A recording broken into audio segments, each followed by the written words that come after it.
Welcome to Lynn Cullen Live, talk radio without the static. Email your questions and comments to lynn at pghcitypaper.com. And now your host, Lynn Cullen. Hey, welcome again, yet again.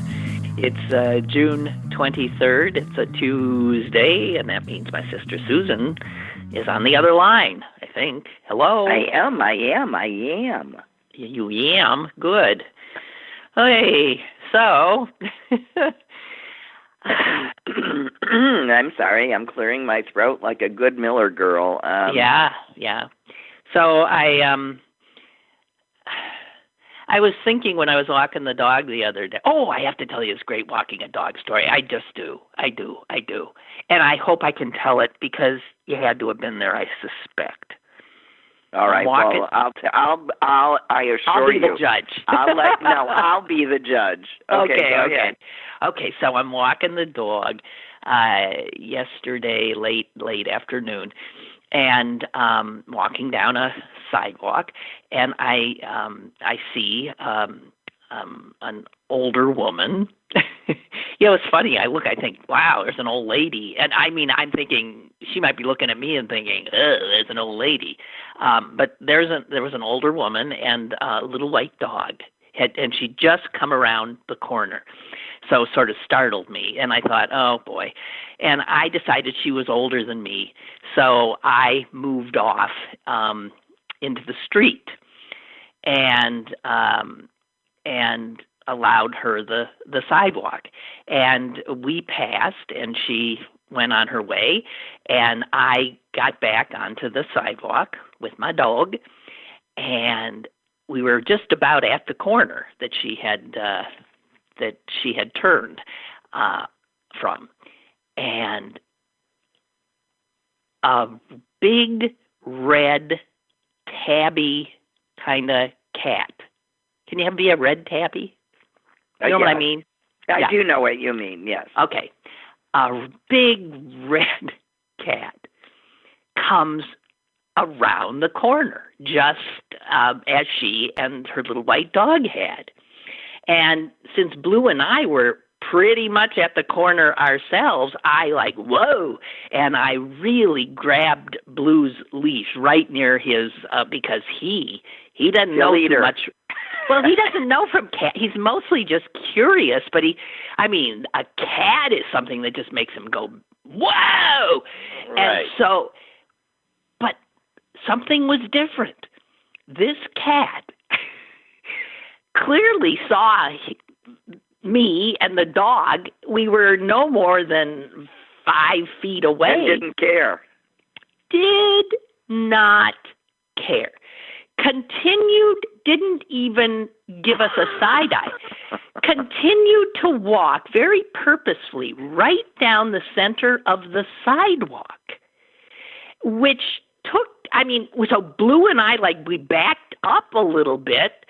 The cat paying us no mind, and Blue so stunned that he did not move. He did not do a thing. He was in shock. This cat walked purposefully and totally uninterested in us right by us. At one point, no more than 2 feet away.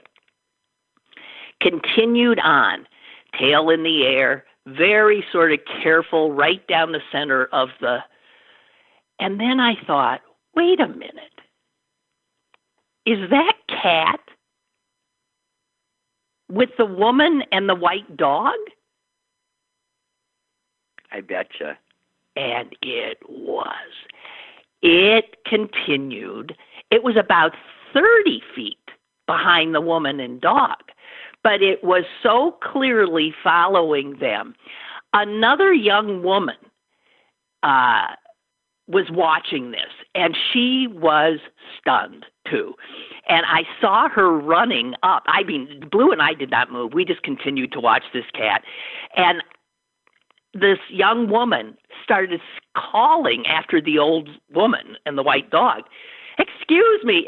You know your cat is... Yeah, is this your cat? And the woman said, yes, Yes. And We're off out for they a walk. went. What's the matter with They you were guys? out for a walk. And how cute was, I thought that was the cutest damn thing I have seen in ages.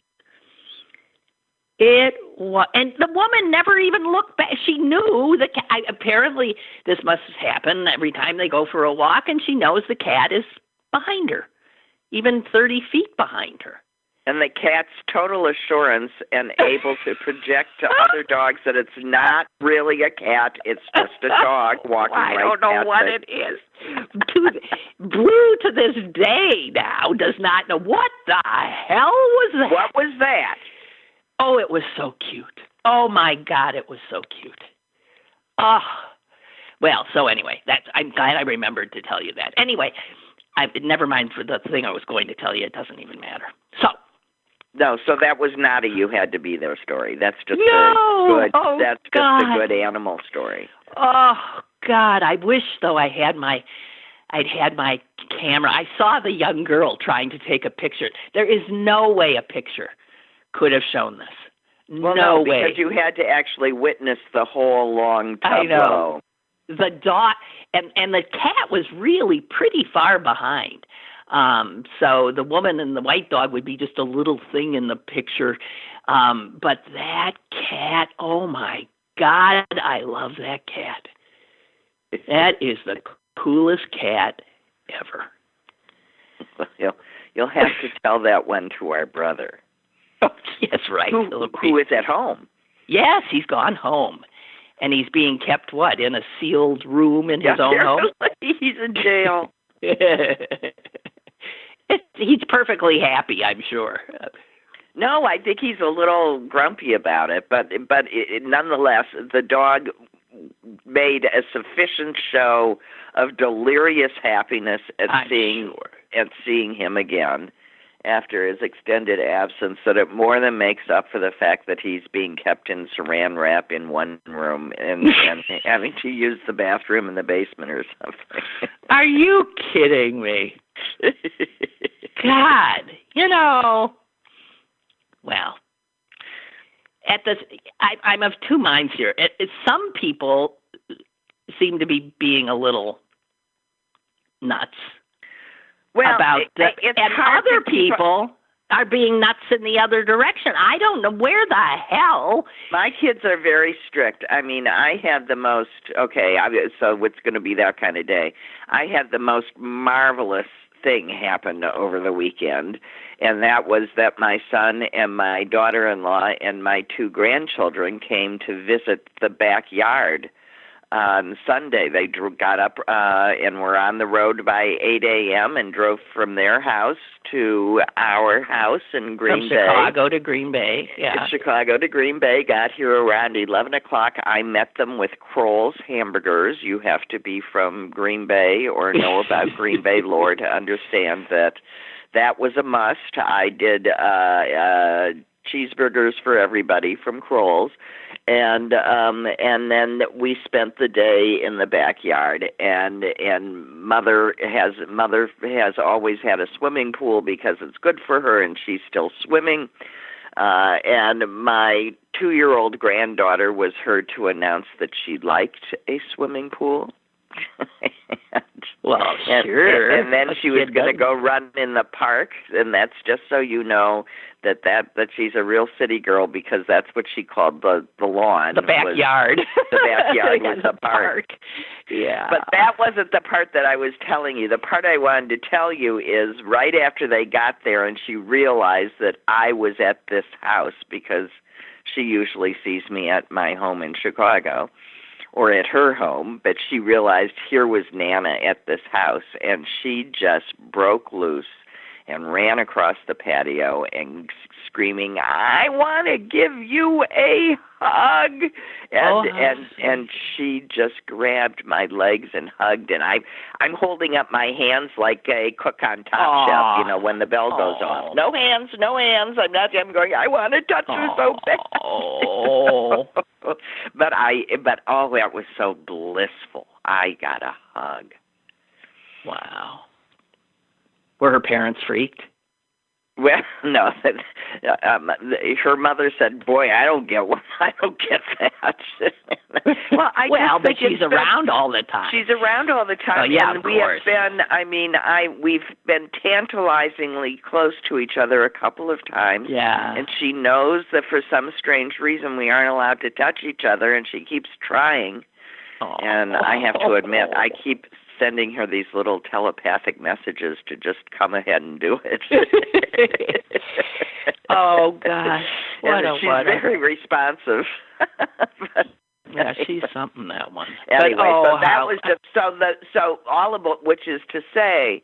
And then they turned around and then they turned back. around and went back to Chicago because they do today. They have basically been in their home with their children in Chicago, quarantined since this whole thing started. You know, teaching their kids and both working full time and from their home, and you know, so it was this little fleeting moment of normalcy, almost normalcy, not where we could pretend, and we spent the afternoon together, and then it was nap time, and the kids fell asleep after a day in the pool, and my grandson is just just wonderful. Anyway, all of which is to say that if we're doing this for the long term, you know, when you're our mother's age at almost 98 now, or our age, old enough to be her children. Jesus Christ. Yeah. What we're staying alive for begins to become part of the equation in risk assessment. So there has to be, and see, these are individual These decisions. are all individual choices, and no one has the right to question anybody else's choice. No, unless your choice is putting other people who have no say, at risk. No. I think, so we're in agreement here. But I mean, honestly, I think if Mother and I had to spend a year just with each other, as much as we love each other and as smart as we are about it and everything, I already have seen us mentally failing from sensory deprivation. I mean, we just are. You know, we depend on more than each other for stimulation, brain sustenance. Yeah, I know. Well, look, so, you anyway, at least have Mom. I've got a dog. That's I know. What I'm saying. I know. I mean, yeah. And that's why, if we're in this for the long haul, in order not to break down completely and run screaming unmasked into a crowd, it behooves us to figure out how large we want our bubble to be and what risks we're willing to assume in order to not live a meaningless life when at our age it might be all we have left. Okay, I'm not disagreeing. Okay. However, we're all going to make these choices. Meanwhile, a lot of people have made clear choices, which is, I'm just going to live my life exactly like I did, and I don't care. Is it real? And lo and behold, that's the age group that's spiking now.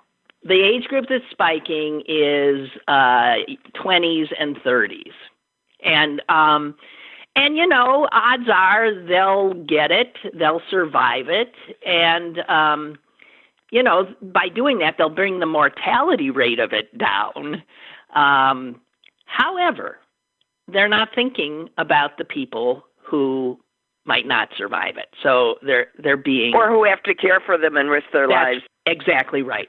They are being self-interested jerks.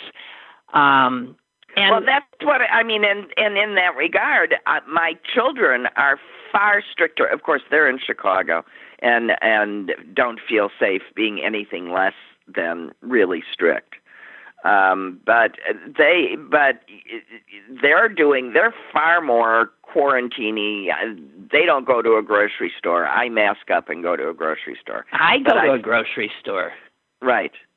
And we're much more vulnerable than they. I know, but I almost went to a Chicago grocery store twice, and I just looked at it and thought, Huh. Well, so again, we all have and who knows? We're sort of making choices based on constantly changing information. But these clusters that are popping up now all over the country. And what's fascinating to me, because I noted yesterday that the Allegheny County numbers have been troublingly rising in new cases in the last 4 or 5 days. I mean, we were, 5 new cases, 7 new cases, and then all of a sudden, kaplooey. And I believe yesterday was 45 new cases. And that's right, because we're going out more. What's fascinating is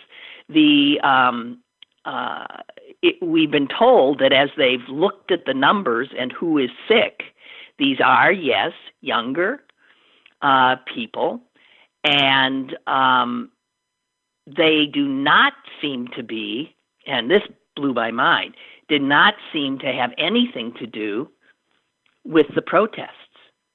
Right. These were the people that were hanging out in bars. These are bars. These are people who've left, who've traveled and come back.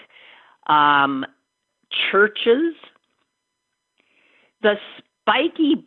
The places where this is happening are, yes, entertainment venues and religious venues are the two biggies. And while there have been cases shown to have come from people who were at protests, what was the last number I saw? Nationally, they have identified 50 people who attended or worked at protests who have tested positive, but no major outbreak or spike or one event, one protest has been directly linked to has been directly linked to a spike, which is fascinating to me, which is really interesting.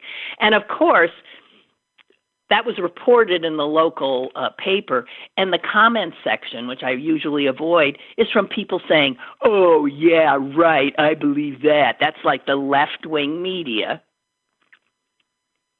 saying, "No, you only get it if you go to church. You don't get it if you're out in the streets looting."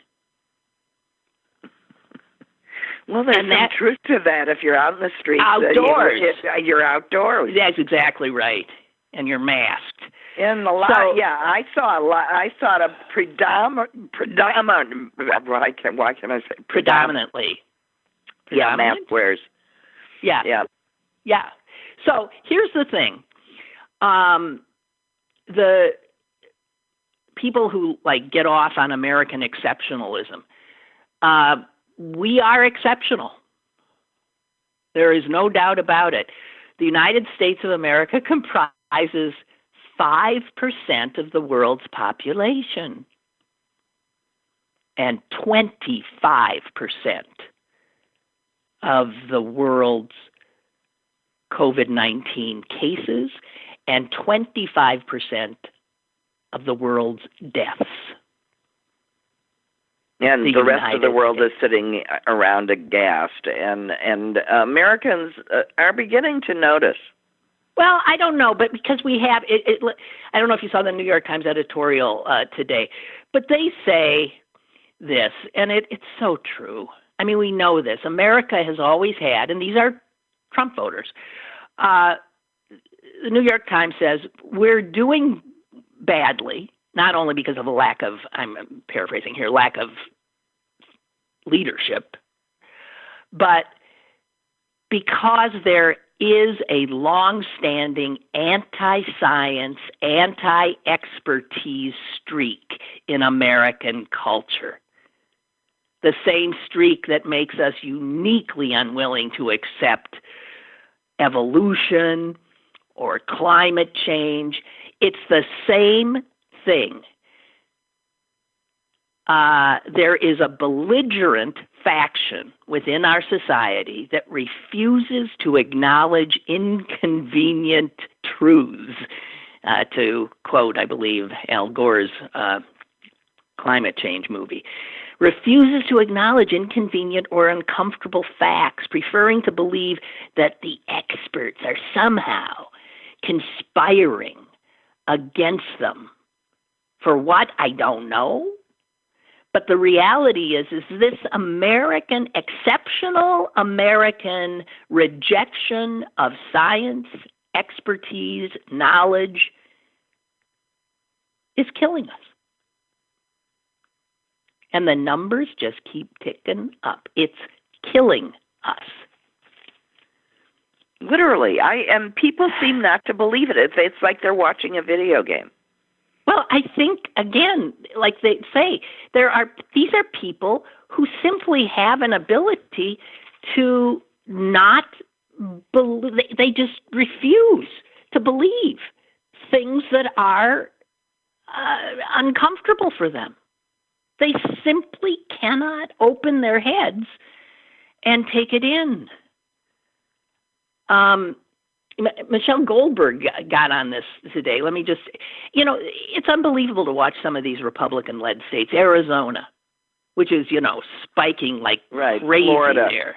Florida, which had a spike in pneumonia deaths. Did you know that? Shocking. Right. Shocking. No, not so many from COVID, but like 6,000 pneumonia deaths when they usually only have, 100. Oh, my God.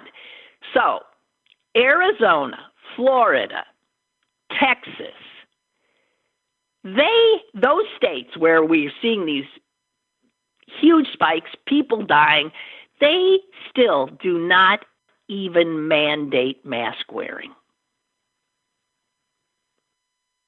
in a store or in any place that you walk. They do not mandate mask wearing. In fact, the governor of Arizona and the governor of Texas, both of those guys, actually have been preventing any cities in their states from instituting their own mandates. So if the mayor of Houston wants to mandate that anybody walking into a grocery store has to have a mask on, he can't. I mean, and that takes this sort of know-nothingism into, it's murderous. Yeah. They're knowingly killing their people. What the? And it is, and I think that at some point we got to start charging these guys with manslaughter. I mean, it's intentional. It's simply intentional. Well, I'll give you the World Health Organization. That terrible organization that we have as a country now pulled out of. It's the only global institution dealing with this global epidemic, and we have pulled out. And see how well we're doing, too. The Director General said, hey, guys, he didn't say guys, it took 3 months for this virus to infect the first 1 million people on this planet. It took 3 months. You know how long it took to get the second 1 million? 8 days. 8 days. And then he says, the greatest risk that we face now is not the virus. It's the lack of global leadership. We cannot defeat this pandemic with a divided world. And we are Exhibit A in how this has become politicized and divided a friggin' pandemic. Oh, my God. Can you imagine? 3 months to get the first million, 8 days the second. No, and all the time that's been wasted. And we still have a president that's standing on the lawn this morning proclaiming how we're winning and that doing more testing is a double-edged sword. I mean, yes, it is, because it proves what a bad job he's doing. You know, that's why he doesn't want it. I know. Then he sees those numbers. I mean, well, listen, I don't even want to. Just to hell with them. Anyway, Michelle Goldberg says this. So far, mass protests over police violence don't seem to have resulted in coronavirus spikes, but liberal support for the demonstrations solidified the conviction among many conservatives that strict social distancing rules are a hypocritical tool of social control. The paranoia and resentment that have long been part of our culture and part of the culture of the modern right are now directed at those warning about the ongoing danger of the pandemic. They have now they are actively, this whole millions of Americans actively working to subvert the public health workers trying to get a handle on this. Do you know public health workers they're getting death threats? I mean, they're getting death threats. What world would they be getting death threats? You tell in America, in this for exceptional being a public country. Health worker. I know. Some have had armed protesters outside of their homes. I think in neighboring Ohio, the state health director resigned. She couldn't take it. So I'm out of here. I didn't sign up for this. Gone. These friggin' fools will kill us one way or the other. Jeez. Incredible. And I mean, you know, as they march themselves, it's really amazing. It's like they aren't dying. I guess they aren't. They must not know anybody that's dying. Well, that can't be true anymore, and it can't be true. They thought this was an urban thing that only killed Democrats and black and brown people. I know, but that's now, what they were saying in Missouri, and now, of course, it's all rural Missouri. Of course. Duh. I remember saying, you idiots, you don't think you think a virus cares where you live? God, what only if nobody ever moved. But we do went move. From one area to the other. We do move, and people come through our towns. And, you know, I mean, what were they thinking? Anyway, here's something wonderful that Ed sent me. It's from Travel and Leisure magazine, which has to have fallen on hard times. Not only is it a magazine, but, you know, who the hell's traveling? But Cambodia has instituted new tourism rules, including, I guess, if you go into Cambodia, it costs you $3,000 to enter the country. It's a deposit. You get it back if you leave. $3,000 entry deposit to cover the costs of your care and possibly your funeral. Right. So if you go to Cambodia, you know, Welcome to Cambodia. Give me the 3 thou. We'll give it back if you get out of here alive. If you are among the people that are traveling, you are in the highest risk group. That is right. They don't. They need you in some ways, but they don't really want you. By the way, if you do have to fly, would you please just go out and get yourself a pair of swim goggles? I don't care. Wear goggles. It's as important as the mask. Okay. So, I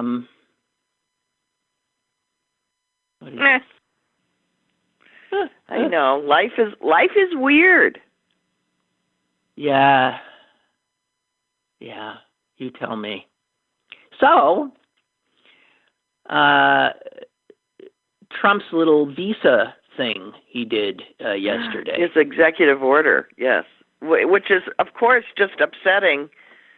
All of his corporate overlord friends, because the people he's shutting out are people of great expertise that they are need. Now right, and that they need especially now to sort of restart things. But his his racism and xenophobia trumps his the economic interest. Do you know how nasty this thing is? It also, get this, maybe this is fine print, but it blocks the spouses of foreigners who are already here employed at companies in the United States. Can you imagine? No. You mean they're here and they're going to get thrown out? No, they can't come. I mean, if they were thinking of coming, they cannot come. If the guy or the woman that had the job went first and the spouse and they were going to follow, forget it. They can't come. And of course, what this will do is ensure, and this is, I guess, what Stephen Miller and Trump want, that these people are not going to come. By their own volition, they're going to say, well, I'm not going to go. I'll go to another country. My wife and children, I'm not coming. Hell with you. And so you got business leaders and tech officials. Everybody's just going to continue to work remotely. Maybe they don't have to physically be there. They'll work remotely, and the United States will simply lose the tax dollars that it otherwise would have gotten out of that person working in the United States. They won't. But they'll still be employed, and they'll still get paid. Just sending the money out of the country. I mean, if the pandemic taught us anything, it's that we don't need offices. That's right. We don't need anywhere near. We don't need business travel. So places CMU, Pitt, these universities, these research universities, they're not going to get the top students that they have been attracting because those students can go somewhere else.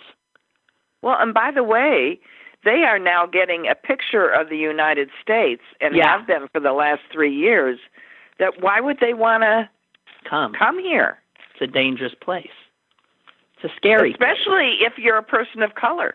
Why would you want to come here? The chances are you're being treated worse in the United States than any of the European countries. Why would you want to come here?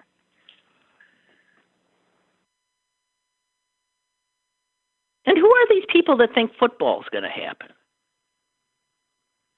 And who gives it? Susan, that's like the number one entertainment in the country. I know, I understand. I understand. But I was just saying to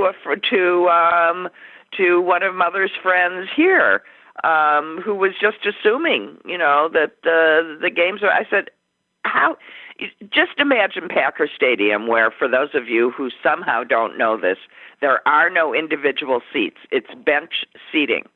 In the bowl, in the original stadium, which is the bulk of the seating, it is all bench. Bleachers. It's bleacher seating. And then onto these bleachers, they pack twice as many people as should reasonably be able to fit on each bleacher, such that when you stand up, your seat disappears. That's just what happens. That is and when true. you come back, you just remember in between which two people you're to squeeze.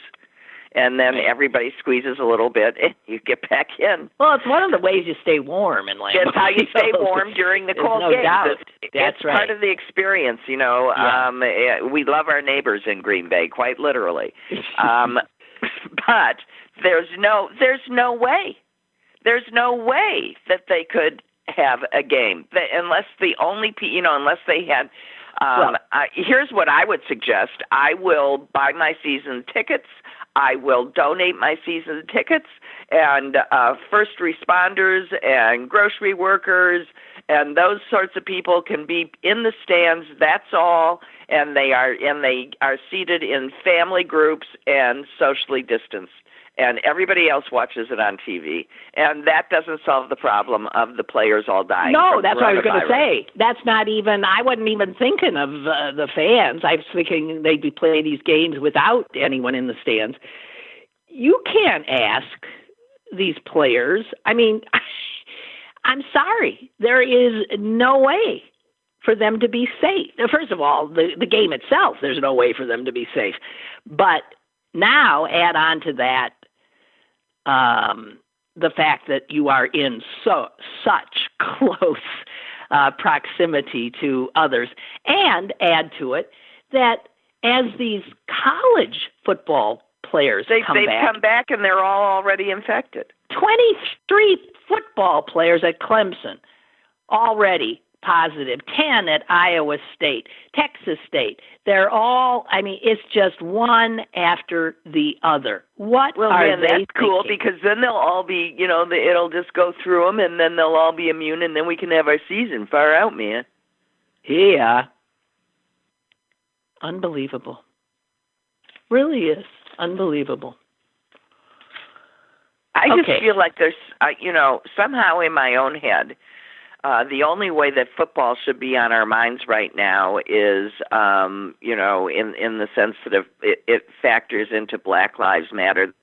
There just seems to be so many more important things happening, and I understand that people want to watch sports, but well, I think we should be deprived of that so that we continue to focus on what we need to do in the areas that have been presented to us and which are more than time consuming.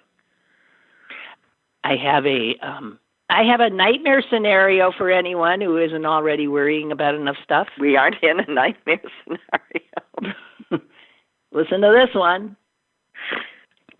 Headline: Washington Post today. Oh yeah. It might be 2023 before we find out who won the presidential election. Barring a landslide, what's probably not coming on November 3rd? A result in the race for the White House. So they are saying, and of course this is true, with all of these mail ballots, there's no way we're going to know who won. We will know the count of people who voted in person, which, by the way, guys, we already know that more Democrats are voting by mail than Republicans. So imagine a scenario where you have numbers, but they're not from the mail-in, and it looks like Trump's doing okay. And then days later, you get new numbers on top of them that are overwhelmingly for Biden because fraud, mail fraud, voter fraud. That is right. So here's what. Well, they've been carefully laying the groundwork for. But yes. So understand what they're doing, right? And then it says right here, barring a landslide. That is a scenario. Okay, so here's my solution. Let's not bar a landslide. Let's do a landslide. Let's do a landslide. Yeah. Yeah, because that's their latest. That's what they're doing. They're setting with Trump's tweets and Barr and doing all this stuff. There is this thing where they will call, if the election is in any way close. the reality is we will probably have to wait, unless there's a tsunami landslide. We might have to wait a week or two. So now we know clearly what the job is. I mean, we aren't asking much. We're just asking for a landslide, which would be great because then we'd have the Senate too. So let's just do it. I mean, a few months ago you thought this can't possibly happen, and then the stars, or shall we say the misfortunes, aligned in their perfect numbers of 3. Trump, a pandemic, and a brutal murder for us all to see. And when those three things happened together, it created a intense response that, for some strange reason, for example, the police insist on reinforcing with an alarming, almost daily reoccurrence of the trauma. So I'm really serious. I don't want us to get inured, like we're getting tired of the pandemic, and we're just going out. We can't get tired again. We can't say this is too much work. I don't want to. Again, we really can't. Yeah, yes. And if you look into, I agree. I mean, I'm looking here. Pennsylvania always made it hard to vote by mail. Well, so we're not set up as a state to do this very well and efficiently. And the election officials here are desperately trying to obtain permission from the legislature to start counting the mail ballots they have before election night. I can understand why they want to do it, but that's really a problem. Yeah. Well, then we ain't going to know how Pennsylvania goes for a long time. I understand, but can I, just off the top of your head, start thinking the problems if they start counting in advance and how fraught that is. Why? No one would know what they're counting. How do you know no one would know? That's what you have to bet, that wouldn't leak. I don't know how willing you are to bet that it wouldn't leak, but in these times, with the kind of people who are willing to do whatever it takes, I wouldn't think that there wasn't someone that would take that information and use it for fraudulent purposes. You bet. Well, I got to tell you, if you really want to be nervous about something, understand that this election that you've been waiting for so long, unless it is overwhelming, you're not going to know November 4th, November 5th, November 6th. And think of the mischief, because who will still be in the White House? Who will still command all of the power of the federal government? I'm just saying, Oh, no, it's not going to be pretty, but I mean, we're going to have that anyway. Imagine if he loses, he's still there for 2 months. Imagine. Oh, God. Hey, here's another one. I'm full of good news. Can you imagine you're 70 years old, you get COVID, you're hospitalized, you're in the hospital for over 2 months. So you have had a rough time. You have been in ICU, who knows what. This guy in Seattle survived 62 days in the hospital. He gets home. He's still obviously recovering. And then he gets the bill. $1.2 million.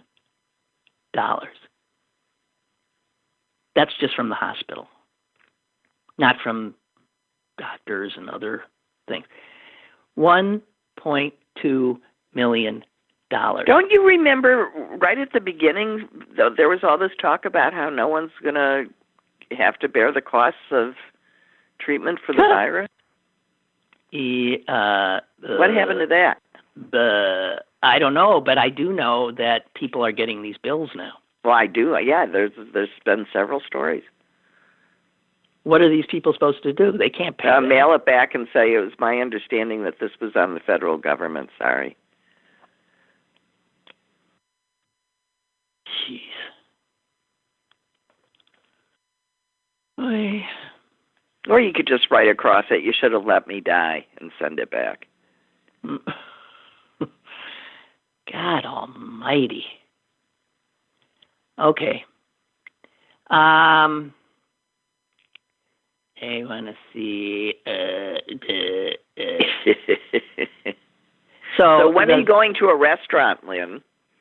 I don't know. I mean, I can see going and sitting at a table outside, but I haven't, and I probably won't.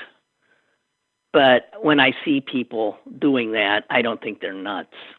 I don't think they're nuts either, but when I think of doing it, here's how I feel. Like I would literally be a sitting duck.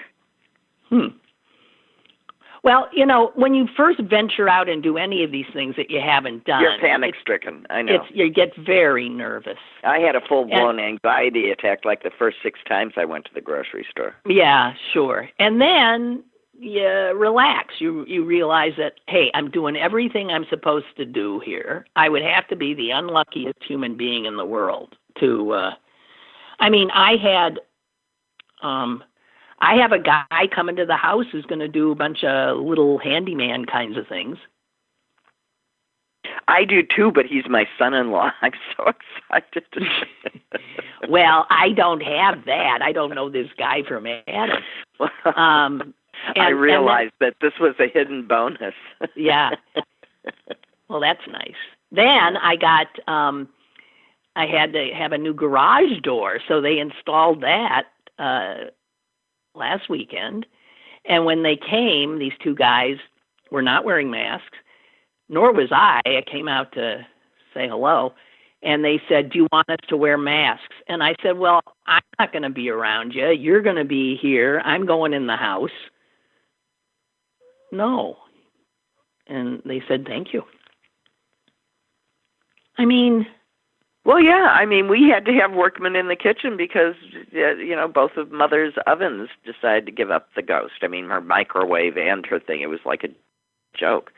I'm still struggling with whether or not to let someone come in and truly clean my house as opposed to what I've been doing for the last 2 months or so, 3 months.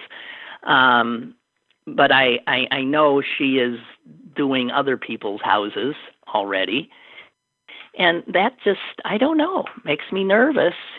So yeah, it would make me, is a shiny floor too. Yeah, is a shiny floor. So these are these calculations that you keep making.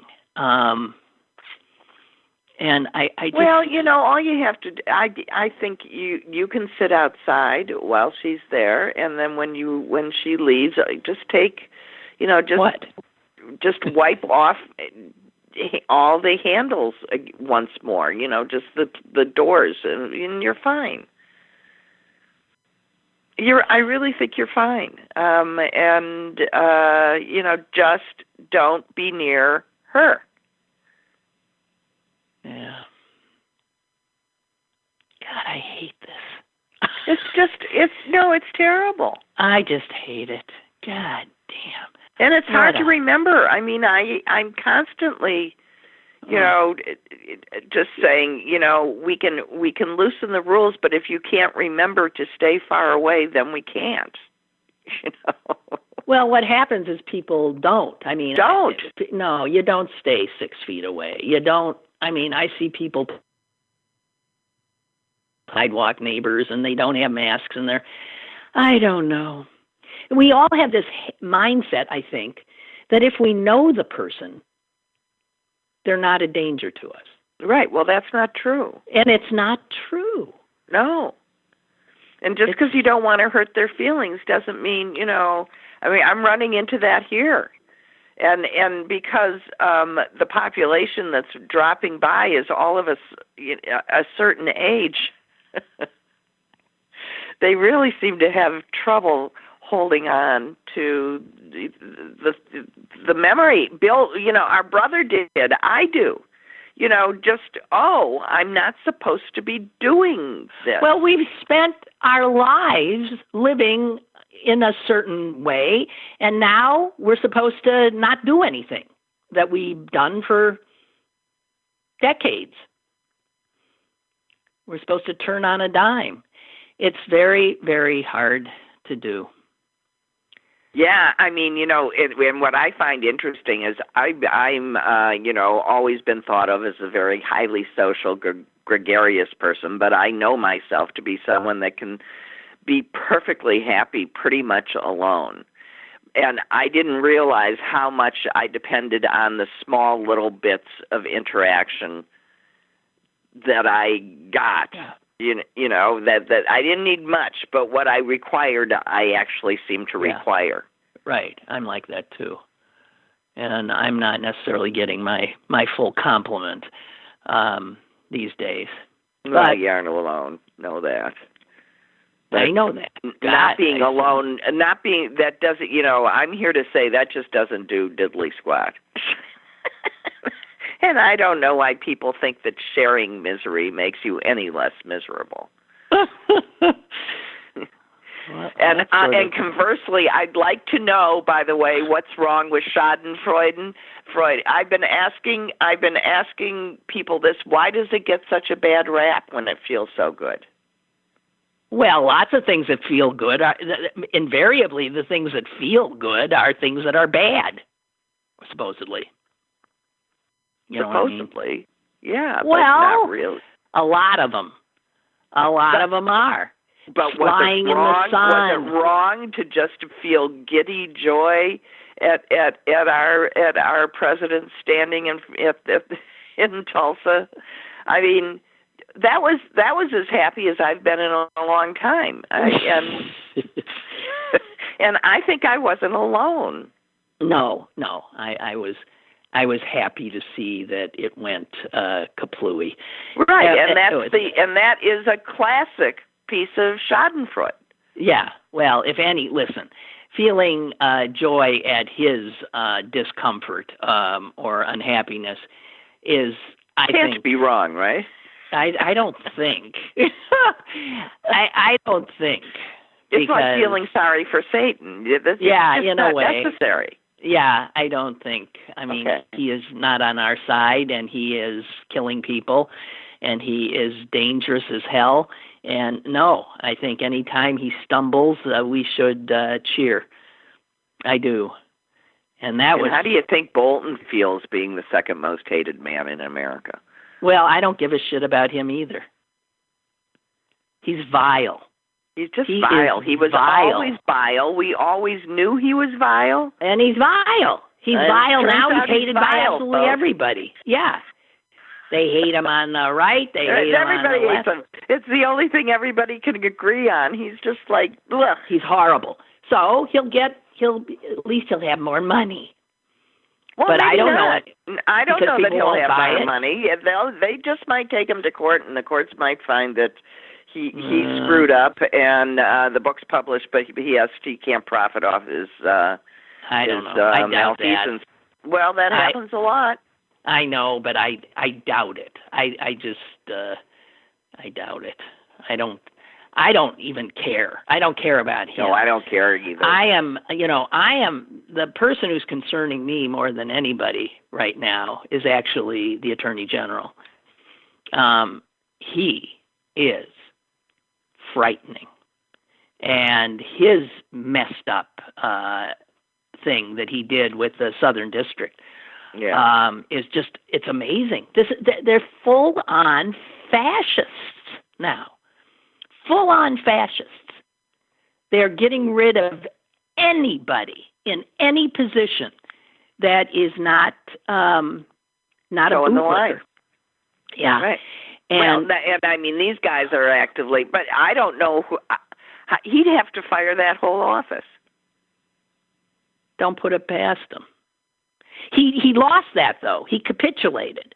When and the guy who stood up to him, the guy he went after, is a guy that was put there by Trump. Right, after he took out the last guy that was going to investigate him.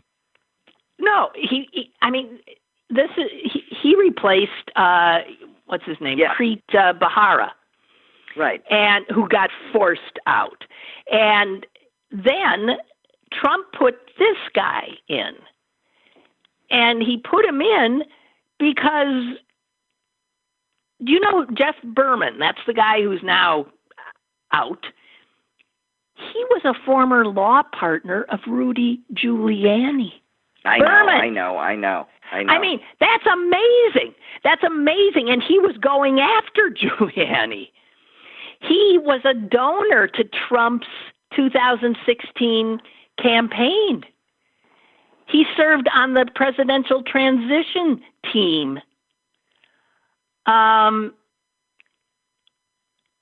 And the fact that a man like that, this is what's interesting. He was an honorable man. Yes. Nonetheless, he was not allowing Barr to do what he did. And he hung in there long enough so that his deputy, by all indications a respected person, could come in instead of one of Barr's buddies. These guys are unbelievable. They really are unbelievable. Scary stuff. Yeah, it's just, it is. It's, and I don't know. At this point, you're thinking, to what end? Really, do you think that any of this is going to stop investigations after this man is out of office? Do you really? Mm-hmm.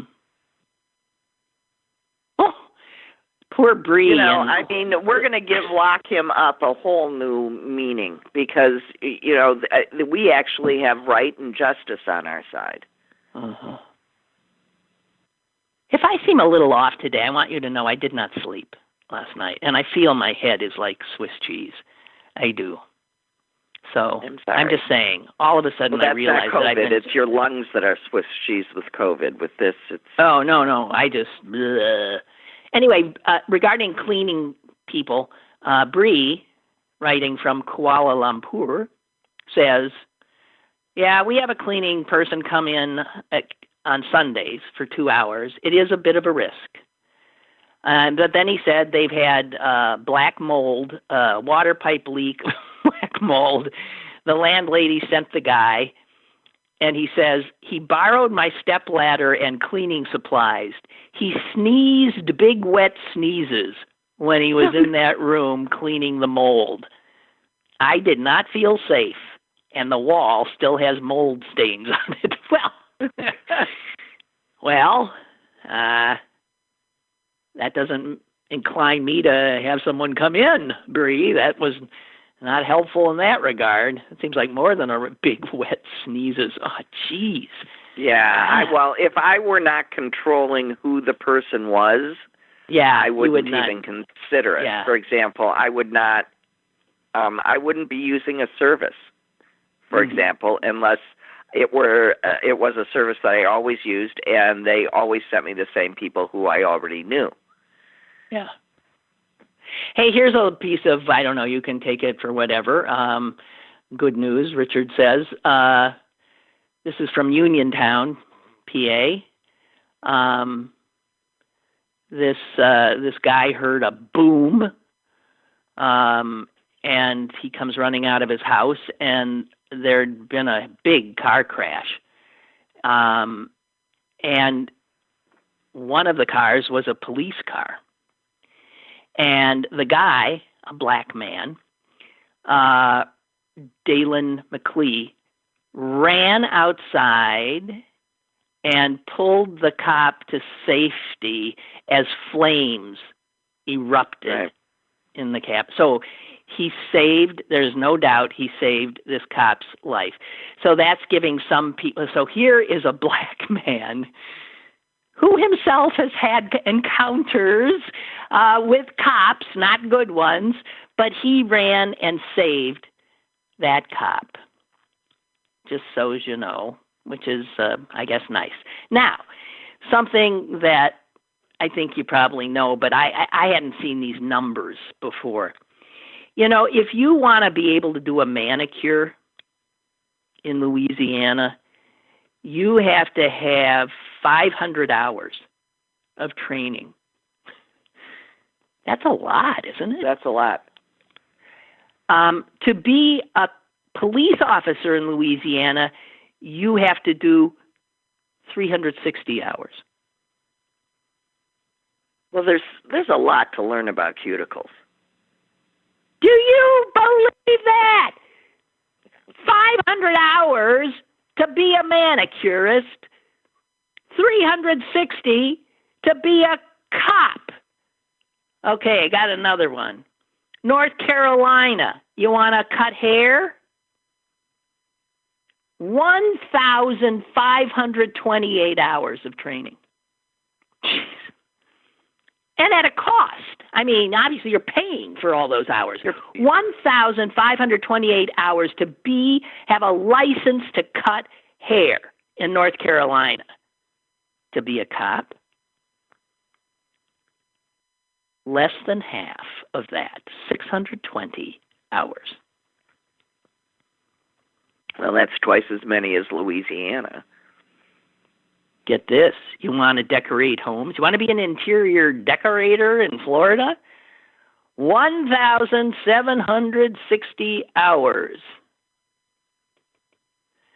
Now, if that's just too much for you, 1,760 hours, you want to drop 1,000 of those hours? Get it down to just 770 hours? Do that, and then you can be a police officer. Police officer, 770 hours. Interior decorator, 1,760. That one is totally insane, since I can see how a manicurist is, deals with most of that is really it's healthcare. It's about diseases of the hand and skin. Right. But interior decorator requiring, my God, an eye. Jeez. I yes, mean, but there is an ongoing debate whether when you hang pictures they should all match on the bottom or they should all match on the top, or whether it doesn't matter. And I don't think it matters. Oh, well, I don't know. I'm looking at my wall right now, and they don't match top or bottom. Well, they determine themselves what they should be. Marcia Deutsch, may her name be a blessed memory, is rolling over in her grave. Why did she think they needed to be? Oh, they either have to match on the bottom or match on the top. Well, that's an opinion. That ain't no rule. Well, tell Mother. Oh, jeez. Well, listen. I mean, in that regard, that's not worth a argument about. So, okay, I guess that's it. I'm going to go to bed. Okay, good night. Good night, dear Lynn. Oh, sleep well. God. Is it a gray and miserable day there? It's gray. It's always gray. It's gray, and I guess there's storms afoot. Why, you got that too? Yeah. Mm-hmm. So go. All of which is to say, it's good sleeping weather. Go to bed. It's a good read a book weather and sleeping weather. And that's usually I can't. Poor person! I have to do a Zoom with my my boxing trainer. Oh. Okay. All right. Well, go for it, Suze. Okay. All right. Thank you. Sounds much fun when I can't hit her. Okay. Goodbye. Bye. God almighty. My sister has more pent-up hostility than anybody. So, that's it. Sorry. I'm going to try to get some sleep. It would help if I weren't worrying about all this stuff I'm talking about. And if my dog didn't throw up when I finally got to sleep around 4 a.m. and at 4:30, puked all over my rug. I'm just saying. We all have our trials and tribulations. Thank you for being here, and I'll see you tomorrow. Bye.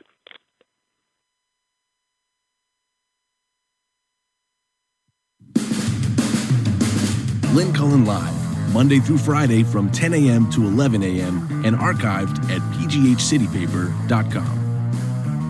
The opinions expressed on Lynn Cullen Live are those of the host and do not necessarily reflect the viewpoints of Pittsburgh City Paper or its advertisers.